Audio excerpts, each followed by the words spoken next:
I aim to motivate and inspire viewers to see the clothes they wear as an expression of their personality and their beliefs. This is the Slow Wardrobe. Come and have a look. Hello, welcome to episode 33 of the Slow Wardrobe podcast. My name is Linda and I am your host. Today I'm going to have a chatty session at the beginning that involves a little bit of my current work in progress, my current knitting. But it's more chatting than knitting content, to be honest. Followed by a Layercakes section that is about choosing layer cakes for the festive season and how you can make your current layer cake wardrobe work through the festive season for you, and giving you some hints and tips as to what kind of rules you can follow to make your layer cakes look festive. First, a chatty session with a little bit of knitting.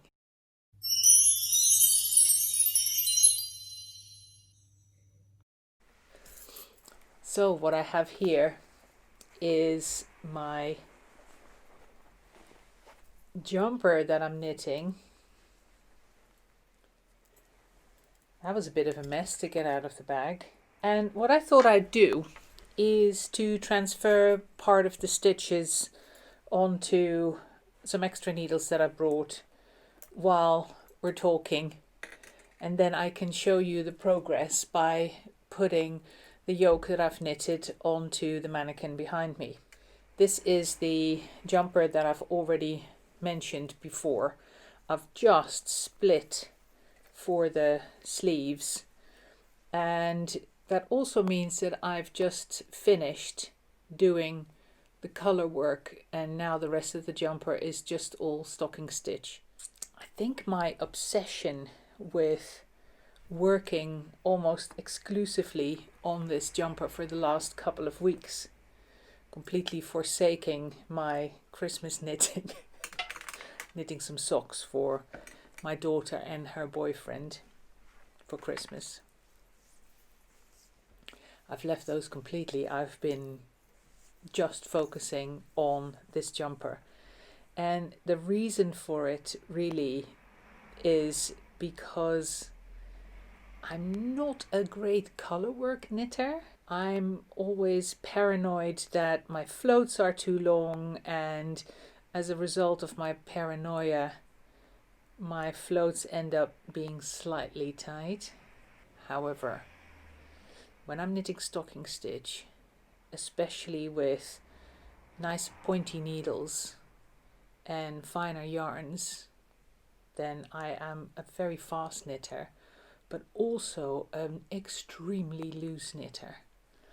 And the upshot of that is, in the case of this jumper, my gauge was so much looser when I started to do stocking stitch in the round than when I was doing the color work for the yoke, that I went from, well, the final gauge is not completely clear yet because I've just steam blocked the yoke with an iron, but I went from a gauge of about 28, 29 stitches per 10 centimeters or 4 inches to 24 using the same needle. So it's 3¼ millimeter needle and knitting with 4-ply yarn. Color work at 28 or 29 stitches per 10 centimeters, which is what the pattern calls for, and then dropping down to 24. So right at the end of the color work, I hope to show you that in a minute. At the end of the color work, there are a couple of more increases because, of course, there's gradual increases all the way down the yoke. So there are a couple of increases that are in fairly short succession, every other row for 6 rows. That, together with that incredible drop in gauge, made for a fabric that was too loose, but also of course, it looked as if I had increased far more stitches because it was almost kind of sculpting that knitting. So that didn't look good at all. So I ripped all of that back. That was 2 evenings of stocking stitch knitting that I ripped back. Thought, no, I actually really want this to be a jumper that I adore wearing, and it better be perfect. Otherwise, I just won't. It'll be one of those projects, I don't know if you have any, where it's always one of those, I'll wear that one tomorrow. Not today, not today, not today, not today. And of course, tomorrow never comes. And they never get picked. I've got some of those at home. I don't want this to be one of them. Not with the blood, sweat and tears that I put into my colour work. I'm really exaggerating, but it's not that bad. I'm just not a great fan of it, and it slows me down tremendously. Well, from my perspective, it feels like it slows me down tremendously because I can't do my super swift stocking stitch. Anyway, so now that I've got the colour work under my belt, you'd think that I'd be even more motivated because now I can finally do my beloved stocking stitch night after night, and I can zoom down the jumper, and it's not actually felt that way, to be honest. Instead, I've kind of slowed down a little bit. Maybe that was also as a result of fiddling around with my needle size a bit, because I decided on the basis of that huge gauge difference that I should not just go down 1 needle size but go down 2. So I've gone from 3.25 millimeter needle size for my colour work to 2.75 for my regular stocking stitch. I think I've transferred enough stitches now to, have I? Let's try to show you this in a relaxed way so that the stitches won't be bunched up on the needles. Make sure that I put the right side forward because it's got a front and back. So what do you think? What I've done, and there are a couple of mistakes in here, and one mistake that I've actually repeated because I couldn't bear going back. So what I'm doing is, like I've explained before, I'm alternating the summer base from West Green Loft Yarns with every other row with my Yak Blend 2 to make this slightly darker. And you can see here that there are 2 lighter bands. It's because I forgot to alternate my yarns. So I ended up with 3 rows of the lighter color here.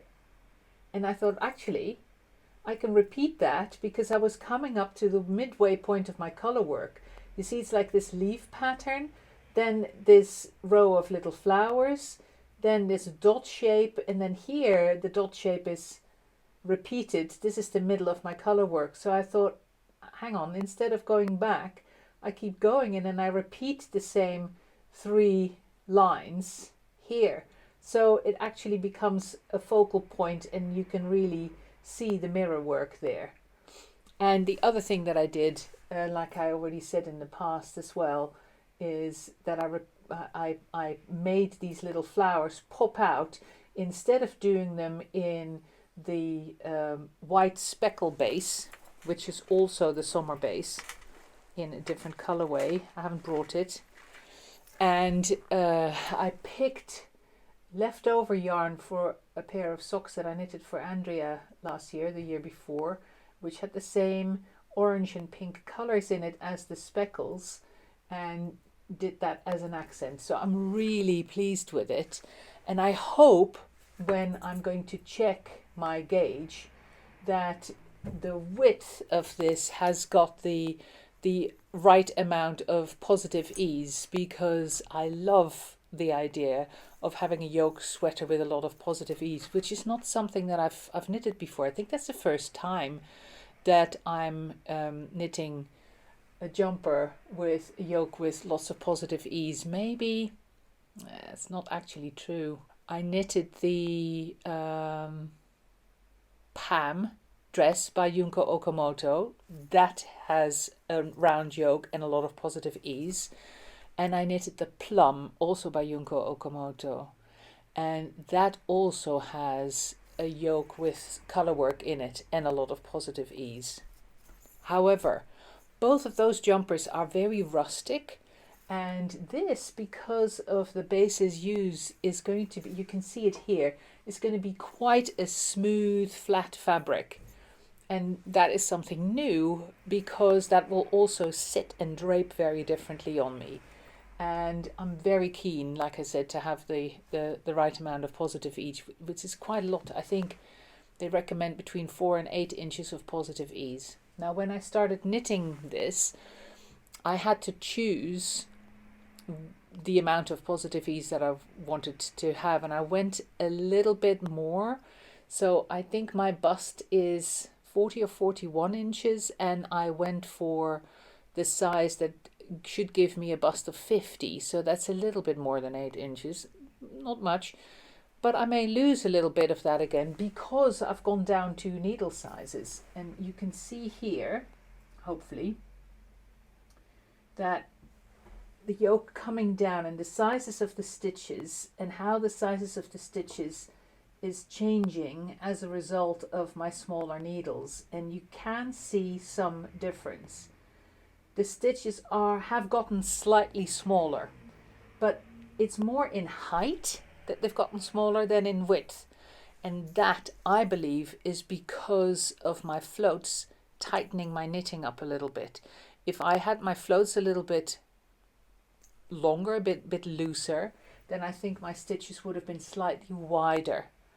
And now, because they're being pulled together a little bit, that was part of why I went so much bigger with my stitches when I stopped doing the color work.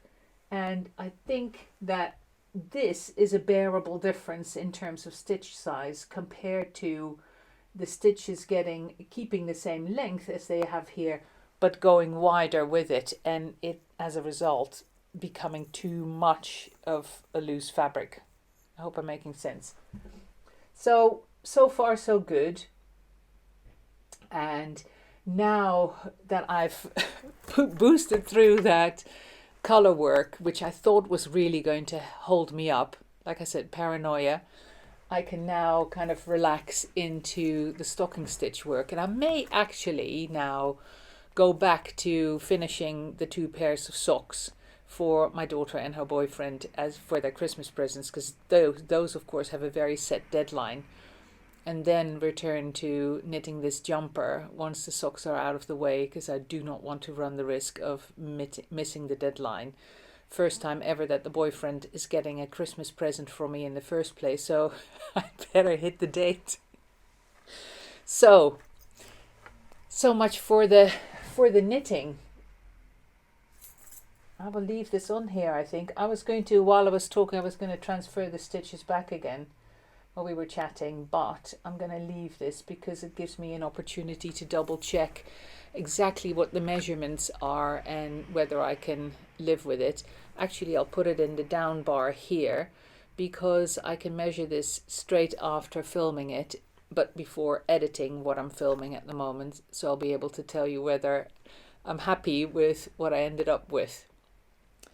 So, little bit of chatting and not as much knitting this time, because I haven't done any more knitting other than on this.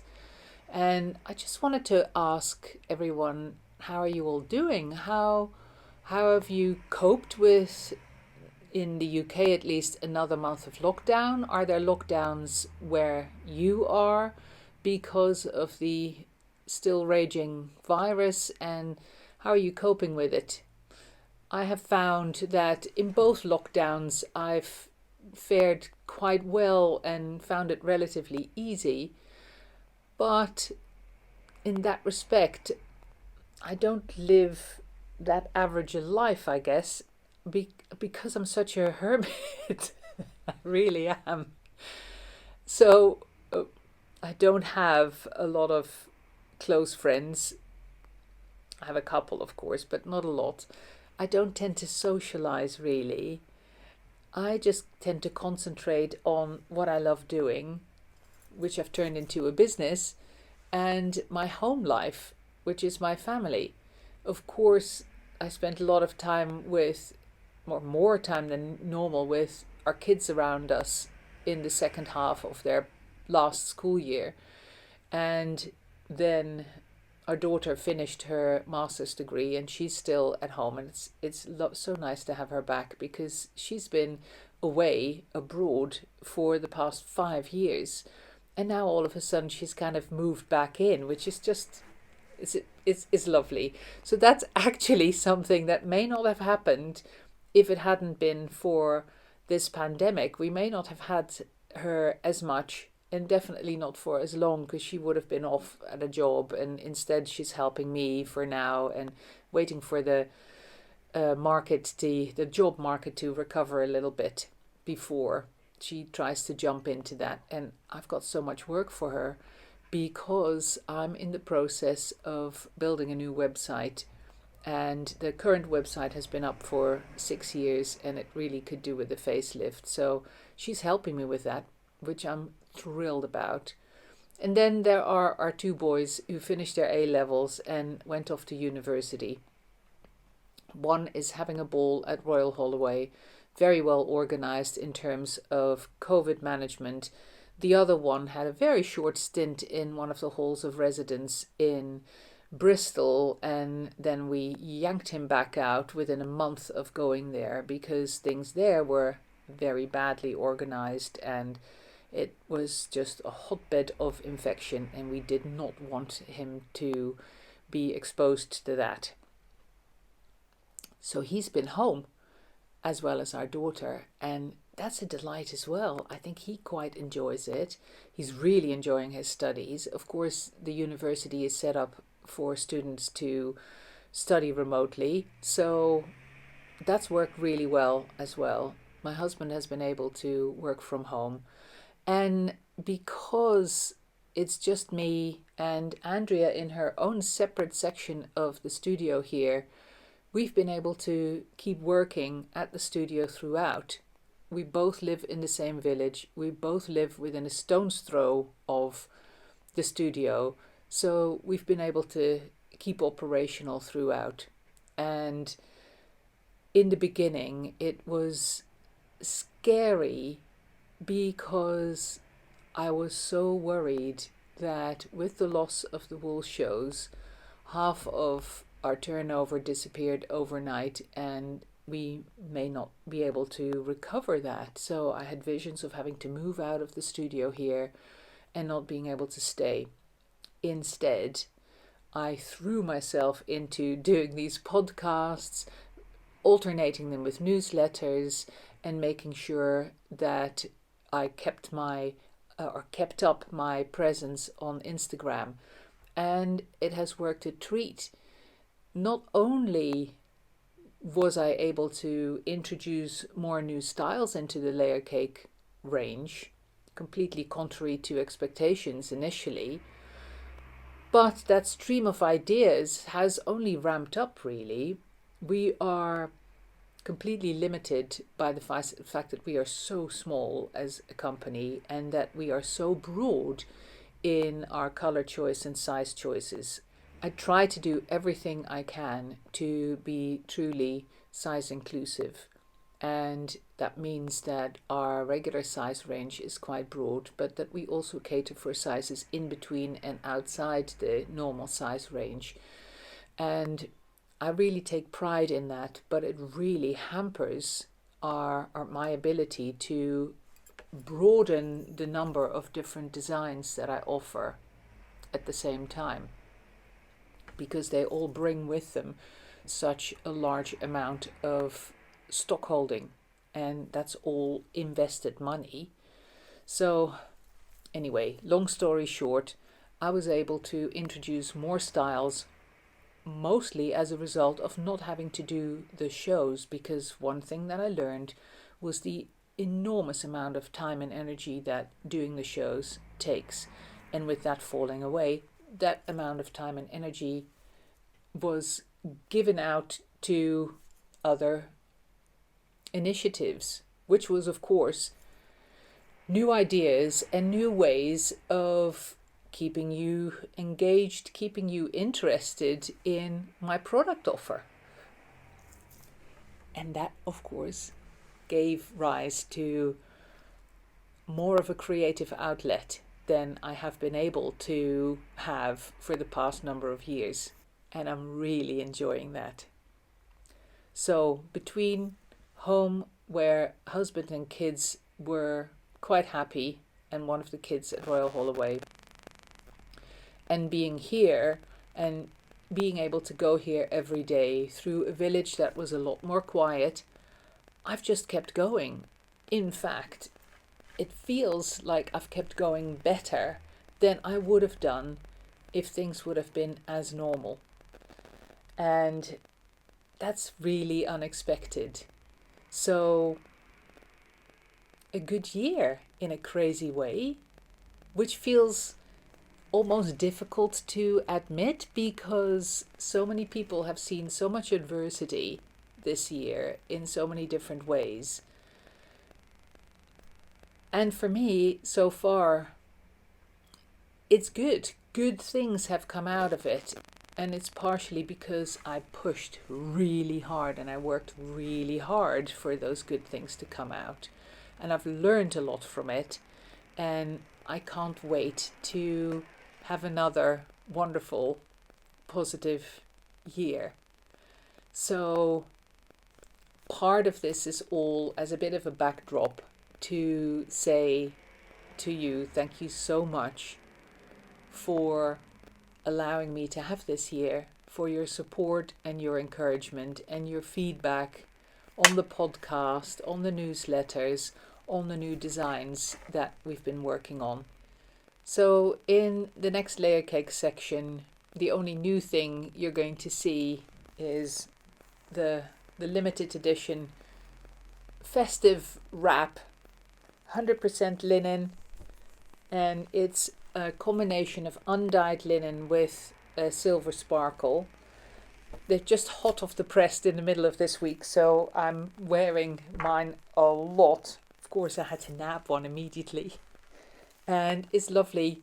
So I can recommend that. However, if that's not your jam or it's not right for you right now, then you can, anything that I'm doing with this wrap in the next section, you can of course use any of your own shawls or any wraps that you have or have your eye on instead to create a festive outfit. I will give you some hints and tips and I hope it's going to be useful. Enjoy.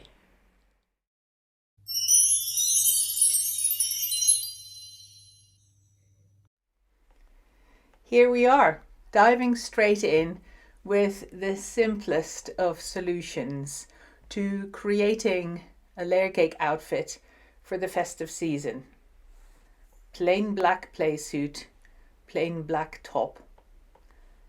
Plain black shoes could have worked.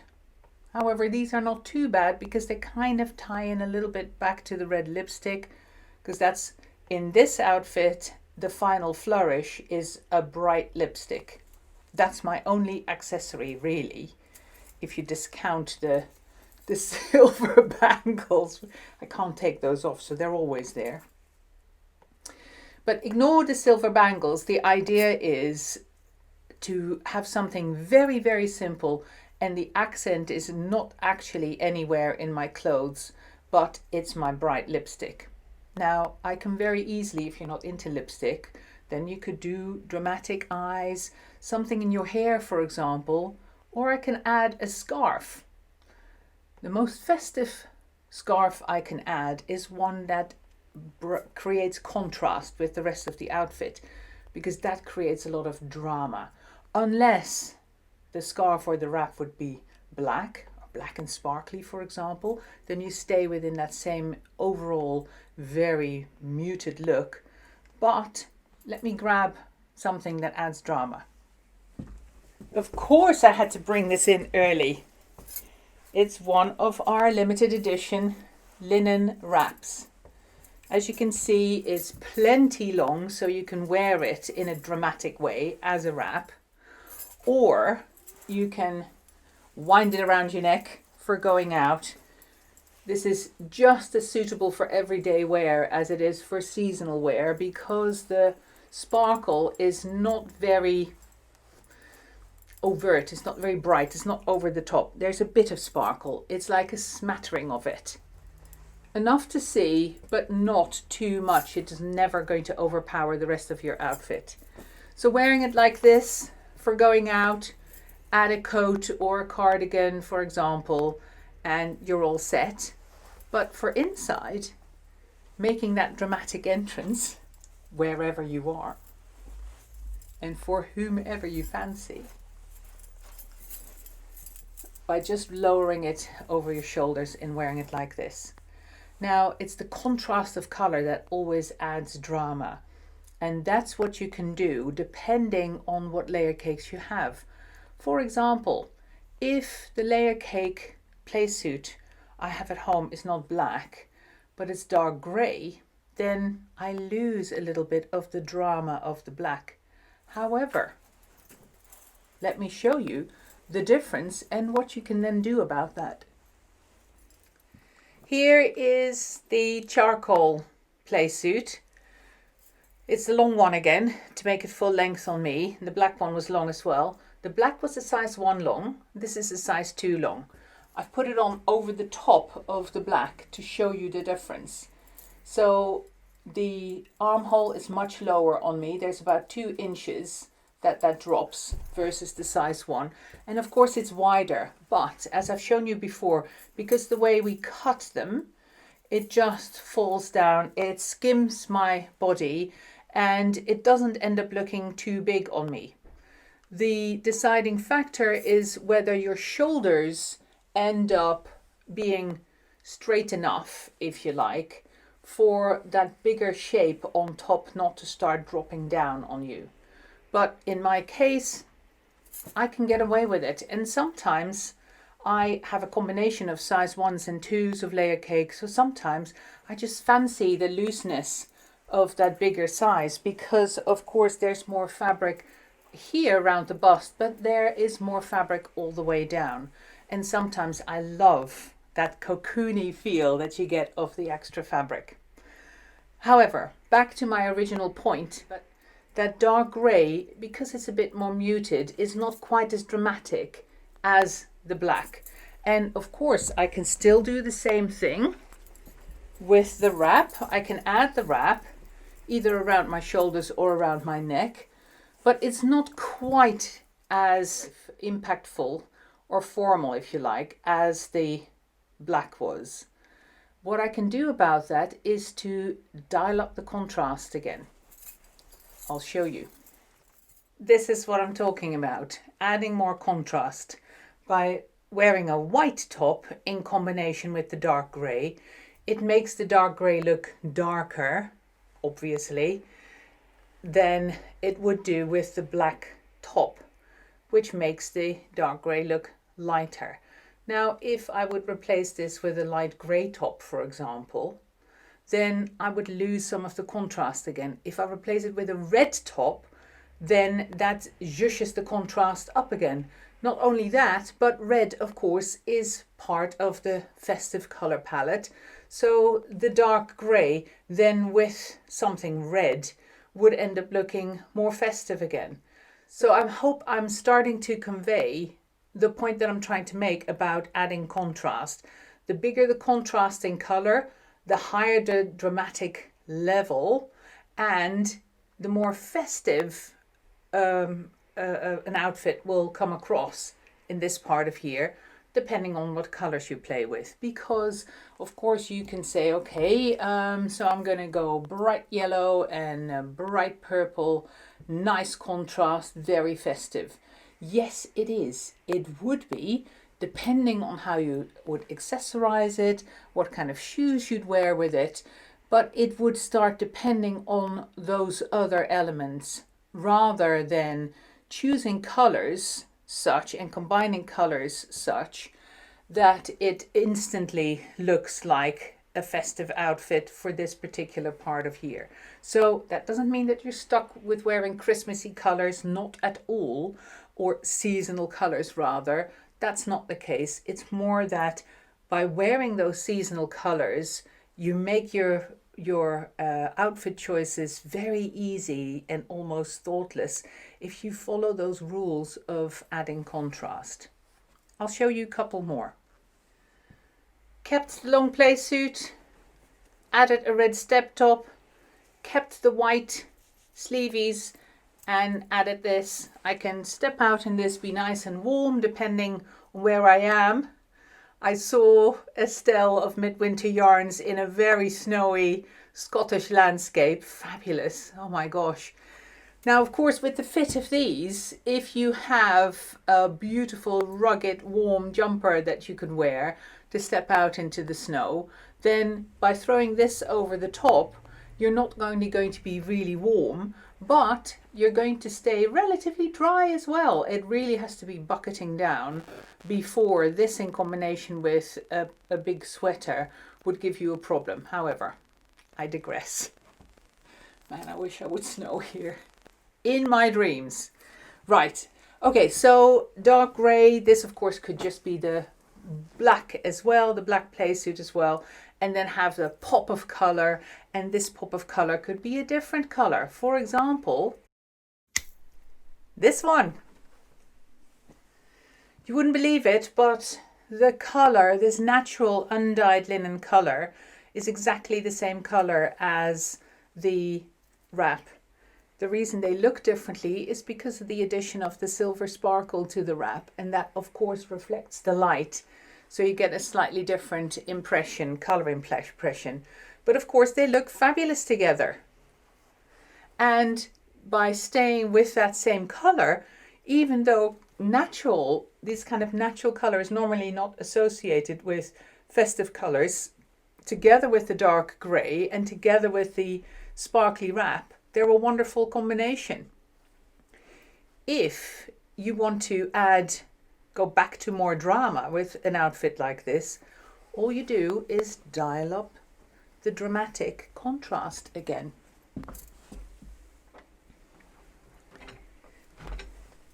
Here, for example, is the Fairly XL. Just getting it with the right side out. It's really difficult to see in this light. It is so dark outside. It's incredible.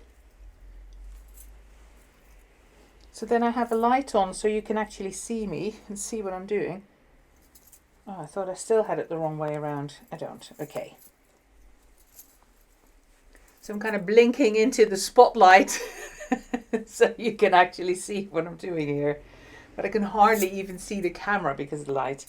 Right, so by adding this, I've added more drama. There's natural colour in here, so I'm tying back to here. There's grey, so I'm tying back to the bottom. And this is a lovely way, Fairly XL in one of the double gradients, of adding more drama to the outfit. Wearing it like that, of course. Up on your neck, nice and snugly. And you can wear this in combination, of course, with the wrap. Let's do it just for the heck of it. Why not? So, you grab the wrap. I'm making a mess on the floor with all my bits. Hold it in the middle and hold the wrap in the middle. So I'm literally doubling up the fabric.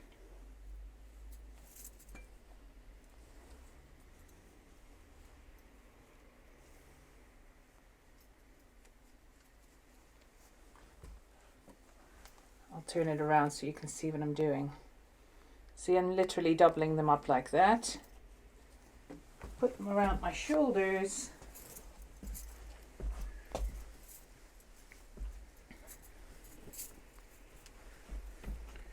Wear them like a huge wrap like that. You can do this with any combination of big scarves and shawls, of course, that you have at home. Or grab them and tie them. When you have enough length, and again, that's why we made sure with these big wraps that you do, you can tie this around your shoulders. It's all the way down to my elbows, and then keep it tied. I can put a pin here. I could put a double knot if I wanted to. That doesn't look as festive and as glamorous, if you like, but a big pin would be great to keep it in place. And then you can wear this instead of long sleeves. I'll show you. So, top taken off. In my case, all I'm now wearing is a bralette under a large size play suit, so you can literally see through. If I would be wearing this as an outfit, I would probably put a bodysuit or a little cami underneath this because of the large armholes. However, you're not going to see much of that anyway if you go for this outfit. Putting that pin here, see how I'm covered all the way down to my elbows. Oh, I've forgotten to zip up my play suit. Sorry about that.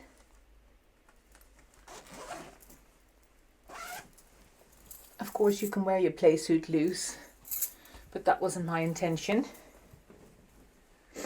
Great outfit, nice festive outfit. And by changing the color of this, I could play with the color palette that I would want to wear. So, still, these are all just play suits. What about something else? Play suits aren't the only option. What about a pair of high-lows, for example, to really change the silhouette of the bottom half? Here we are, back to black. And how different is this look? I've put on one of the Synergy tops, black Synergy top, so it doesn't have any sleeves. Haven't knitted any for it. Got my high-lows on. I'm wearing them low, so I should tie up the ties inside so that, unless you like showing those ties dangling out at the bottom, but I will tie them into bows, which keeps them invisible when I don't tie up my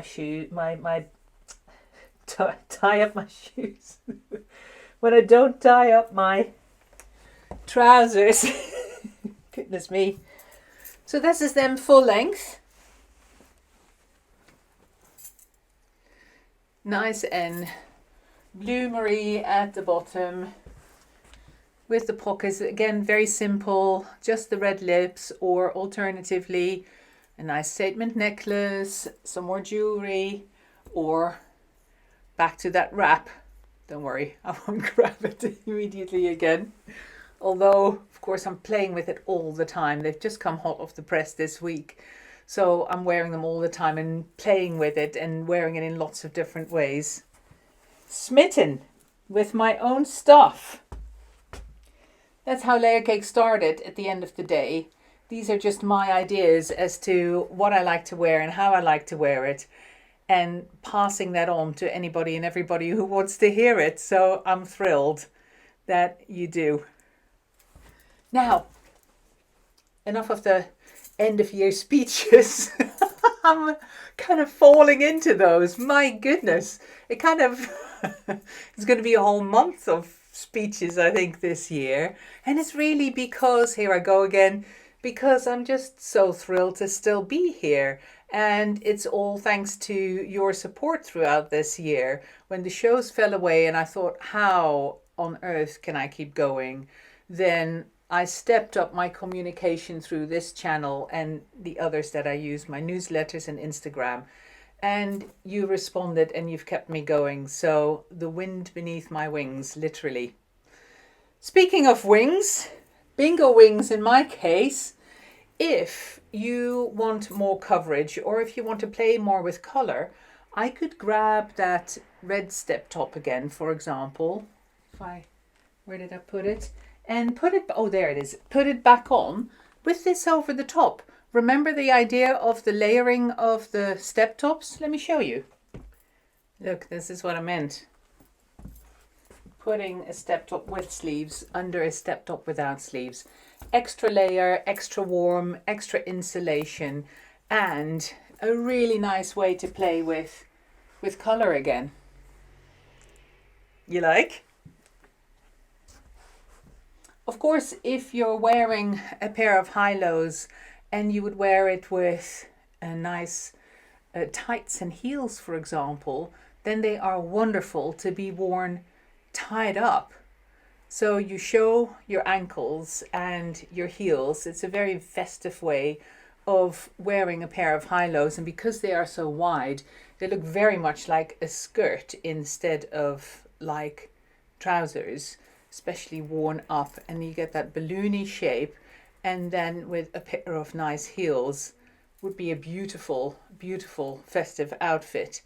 And that doesn't, of course, go for the black ones, but for other colors as well. And if you are, depending on your height, then you could wear the shorter high-lows, because these are the long length, which are full lengths on me. But of course, the regular length would be cropped on me, and that would be another way of creating extra layers. So, not to leave out smocks and tabards, because we haven't even gone there yet, let me show you the look of a dark smock in combination with the high-lows, like this. Black smock, black high-lows, add a pop of colour. Why not?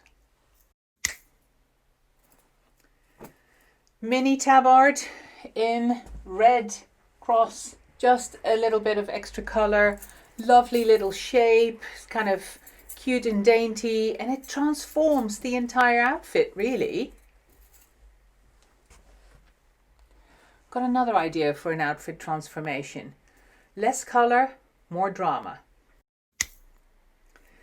Another good one, isn't it? Drama, all right. Very festive. And back to the neutral palette with, of course, the black gingham.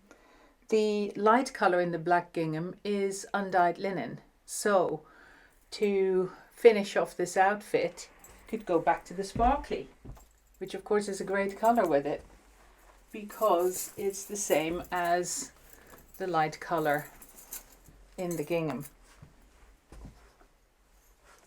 Lovely festive outfit. And of course, with all of these, because they are so easy to wear, because they're so comfy, especially with the kind of Christmas that a lot of us will have just at home, nothing glamorous or glitzy, this is all the glamour you need, really. It's very festive and it looks and feels very dressed up, but it's super comfy. You can have the biggest meal in the world and still feel comfortable. Or however you like. So have a look at your own layer cake items. See if you've got everything you want in there to create your own festive layer cake this season. I hope you will, because they're just so comfortable and you can throw them in the washing machine. They're easy to wear. If you think there's anything you miss, or if you put any outfits together that you're not sure of, or you would like my advice saying, well, if I wear that together, how could I finish it off? Or I feel that there's something missing, not necessarily a new layer cake, then drop me a line and I'm very happy to give you feedback and give you additional ideas. In the meantime, I hope this was already firing the inspiration. So I hope you enjoy wearing your layer cakes this season, and I'll see you again soon.